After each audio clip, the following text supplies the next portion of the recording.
రంజాన్ పండుగ కనుక ఈరోజు అందరికీ ఉపవాసం ఉన్న వాళ్ళకి మేము ఈరోజు దావత్ ఇచ్చినాము.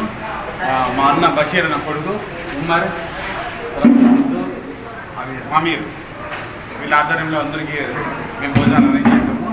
మన ఎమ్మెల్యే గారు కూడా వచ్చారు, పొగటం భాస్కర్ అన్న కూడా వచ్చారు. వచ్చి అందరూ విందు చేసి బ్రహ్మాండంగా మమ్మల్ని బాగా ఆస్వాదించిపోయినారు. ఇప్పుడు ఉమ్మర్ మా బషీర్ అన్న గురించి కొంచెం మతి చేసుకుంటూ ఆయన చేసిన ఈ మసీద్కి సేవలు అంతా ఇంత కాదు.